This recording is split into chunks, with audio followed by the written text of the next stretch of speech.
जय हिंद स्टूडेंट। हम लोग पढ़ रहे थे क्लास 10 इकोनॉमिक्स अर्थव्यवस्था। ये आज अर्थव्यवस्था का आखिरी क्लास है पहले चैप्टर का।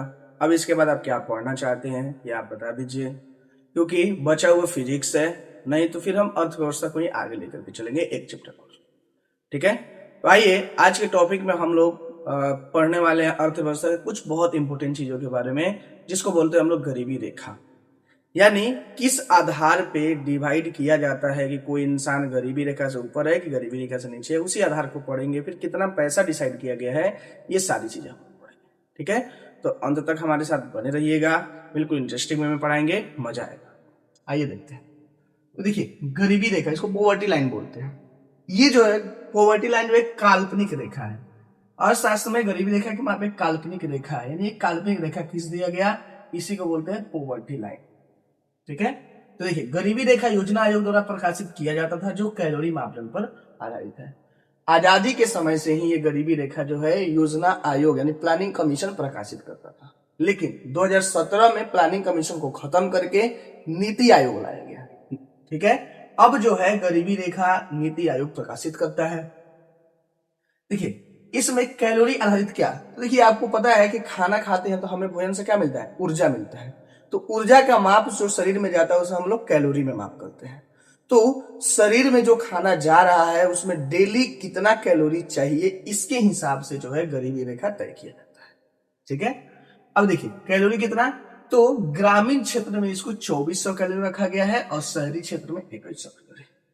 अब क्यों रखा गया, तो देखिए ग्रामीण क्षेत्र में जो लोग होते हैं मेहनती ज्यादा होते हैं, यानी उन्हें शरीर से ज्यादा मेहनत करना पड़ता है। अब शरीर से ज्यादा मेहनत करना पड़ेगा तो ऑब्वियस सी बात है, क्या है, कैलोरी ज्यादा लगेगा उनको। शहरी क्षेत्र में जो रहने वाले लोग हैं, शहरी क्षेत्र के लोग शरीर से मेहनत कम करते हैं, दिमाग से मेहनत ज्यादा करते हैं, तो उनको शरीर में थोड़ा कम कैलोरी की आवश्यकता पड़ती है। तो नीति आयोग ने इतना तय किया कि कोई व्यक्ति जो है अगर प्रतिदिन कुछ भी खाना खा करके ग्रामीण क्षेत्र में अगर 2400 कैलोरी अगर ऊर्जा प्राप्त कर लेता है तो फिर वह गरीबी रेखा में नहीं है, और क्या होगा, गरीबी रेखा से ऊपर चला गया। और शहरी क्षेत्रों में कोई व्यक्ति खाना खा कर, चाहे कुछ भी खाए, चावल दाल कुछ भी खा ले, 2100 कैलोरी ऊर्जा अगर वह ले लेता है तो उससे वह क्या हो जाएगा, गरीबी रेखा से ऊपर हो जाएगा। इस आधार पे दो को चीज बांटा गया, एगो एपीएल बांटा गया जिसको बोलते हैं एबव पॉवर्टी लाइन यानी गरीबी रेखा से ऊपर, और एगो बोला गया बीपीएल बिलो पॉवर्टी लाइन। अब गवर्नमेंट जो है ये सब गरीबी रेखा से नीचे रहने लोगों के लिए बहुत सारी योजनाएं देती है। जैसे देखिएगा राशन मिलता है 5 केजी अनाज, इसलिए जाता है बीपीएल में जो लोग होते हैं। उसके बाद प्रधानमंत्री आवास की योजना का भी लाभ दिया जाता है लोगों को घर बनाने के लिए, कि भाई कम से कम घर बना करके आप अपनी गरीबी को दूर कर सकते हैं, सरकार आपकी इसमें हेल्प कर। ठीक है, तो ये है हमारा गरीबी रेखा। अब देखिए, अब 24 कैलोरी आपको भोजन लेने के लिए, 21 कैलोरी लेने के लिए पैसा जो नीति आयोग द्वारा अभी फिक्स किया गया है, वह पैसा आपको ग्रामीण क्षेत्र में जो है 32 रुपया प्रतिदिन है। 32 रुपया प्रतिदिन प्रति व्यक्ति। ठीक है, ये कहाँ है, ग्रामीण क्षेत्र में, तो इसको नीचे लिख देते हैं। ग्रामीण क्षेत्र में जो है अभी के हिसाब से 32 रुपया प्रतिदिन प्रति व्यक्ति।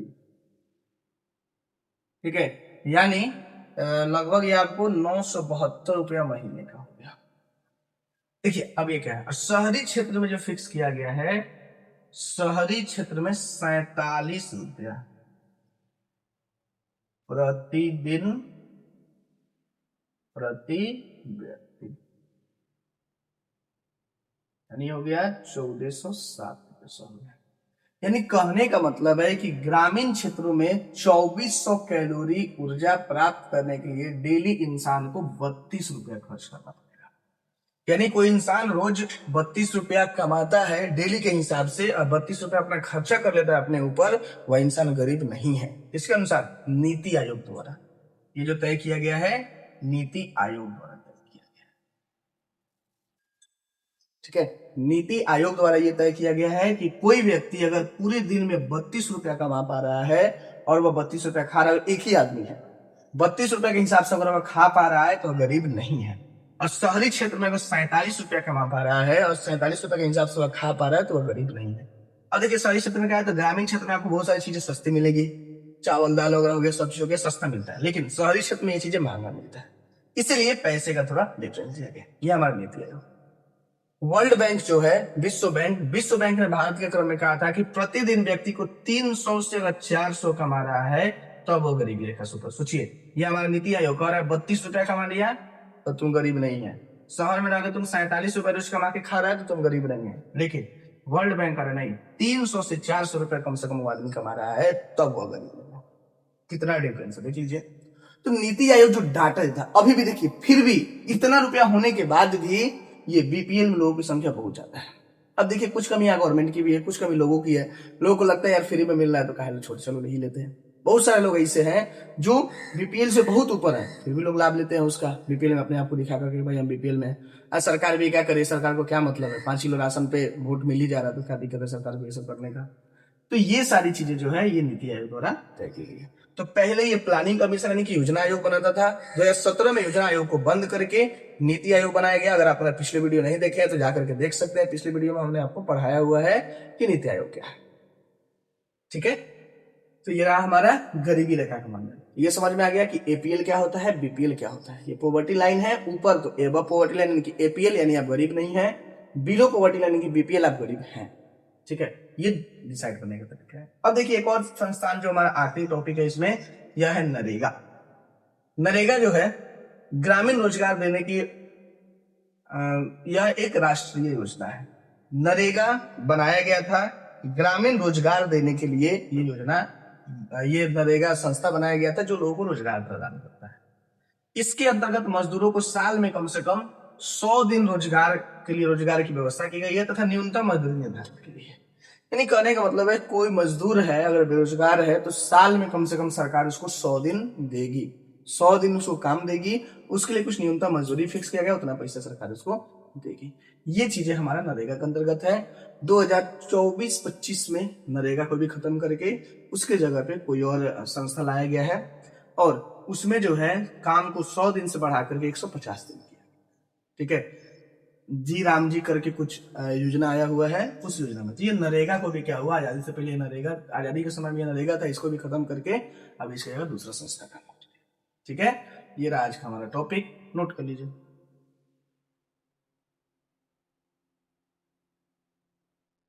आई होप आपको मेरा वीडियो पसंद आया हो। वीडियो पसंद आया तो वीडियो को लाइक करें, चैनल को सब्सक्राइब करें। आप हमारे साथ फेसबुक इंस्टाग्राम के माध्यम से जुड़ के आप जो पढ़ना चाहते हैं आप हमें बता दीजिए। मैं कोशिश करूंगा जितना जल्दी हो सके आपको टॉपिक पढ़ा सकूं, आपकी जो समस्याएं हैं उस समस्याओं का समाधान कर सकूं। तब तक के लिए जय हिंद।